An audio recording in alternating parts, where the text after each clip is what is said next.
आप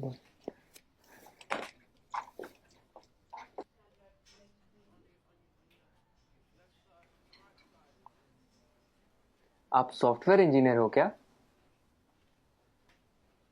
आप लोगों ने देश में कितनी तरक्की लाई है, सब कुछ कितना एडवांस हो गया है। थैंक्स। आप लोगों को देख के तो मैं एकदम हैरान हो जाता हूँ। आप कंप्यूटर में अंदर कुछ कोड करते हो और बाहर दुनिया बदल जाती है। इतना आसान नहीं है दोस्त, ये कुछ कोड का काम नहीं है, काफी मेहनत जाती है इसके पीछे। कॉम्प्लिकेटेड है, काफी कॉम्प्लिकेटेड। वाकई, इसीलिए तो आपको इतनी तनख्वाह मिलती होगी ना? Why does everyone just sees the money in it? इसके पीछे की मेहनत कोई नहीं देखता। हम हिंदुस्तानियों की सोच ही छोटी है।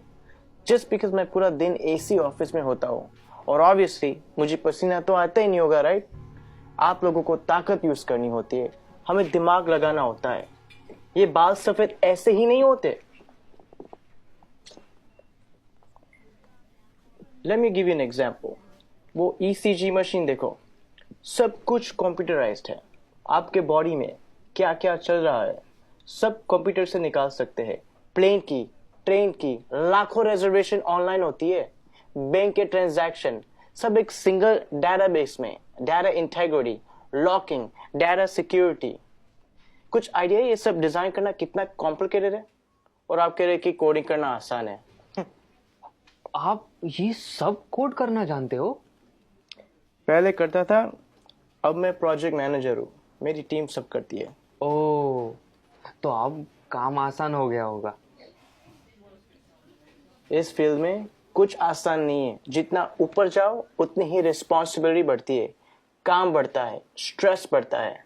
कोडिंग और डिजाइनिंग ये फिर भी आसान है, लेकिन अब मुझे पूरी टीम संभालनी पड़ती है। 10 लोगों को हर रोज जवाब देना होता है, क्वालिटी मेंटेन करनी होती है। 2 घंटे ईमेल ना चेक करूं तो लोग पैनिक करने लगते हैं। एक साइड से रिजल्ट का प्रेशर होता है और दूसरी साइड को कस्टमर को रिप्लाई करना होता है।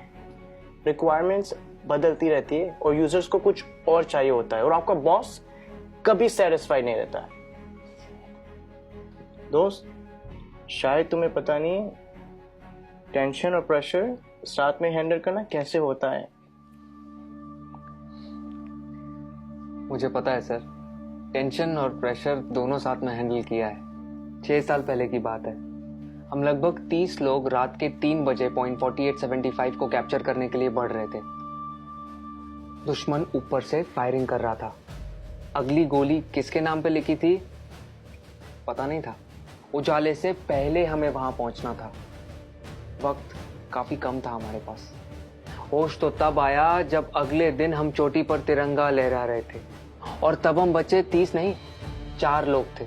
आप Subedar Sushant from 13 Jammu and Kashmir Rifles on duty at peak 4875 in Kargil. मुझे बताया गया है कि मेरी टर्म पूरी हो गई है और अब मुझे सॉफ्ट असाइनमेंट का ऑप्शन दिया जाएगा। पर आप ही बताइए सर, काम आसान करने के लिए कोई अपनी ड्यूटी छोड़ सकता है क्या? उस दिन हमारा एक जवान दोस्त बर्फ में जख्मी पड़ा था। उस पर दुश्मन की गोलियां चल रही थी। हम सब बंकर के पीछे छुपे हुए थे। उसे बचाना मेरा कर्तव्य था और मैं उसे बचाने जाने वाला था, मगर मेरे कप्तान ने मना किया और कहा कि तुम नहीं जाओगे। मैंने इस यूनिफॉर्म में सबसे पहली कसम ये ली थी कि देश की सुरक्षा के बाद मेरे आदमियों की सुरक्षा सर्वोपरि है। ये कह के वो खुद चले गए। उस जख्मी जवान को बचाते बचाते हमारे कप्तान शहीद हो गए।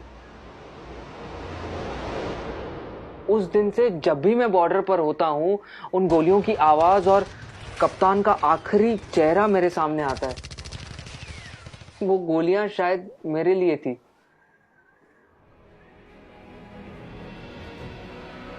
टेंशन और प्रेशर दोनों के साथ काम करना जानता हूं मैं। Sir, keep it on? Yeah, sure.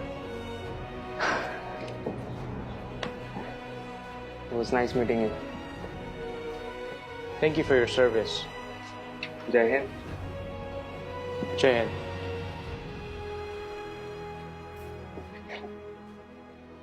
कभी खुद की जिंदगी से शिकवा होने लगे अगर, तो एक फौजी की जिंदगी के बारे में सोचना। खुद की हर मुश्किल आसान लगेगी, जो खुद की सांसें दांव पर लगाकर पूरे देश की सांसें चलाते हैं, हर वक्त जान हथेली पर होती है फिर भी हमेशा मुस्कुराते रहते हैं, जिन्होंने डर को भी डराया है और देश के लिए जीना क्या होता है ये इन सरहद के पहरेदारों ने हमें सिखाया है।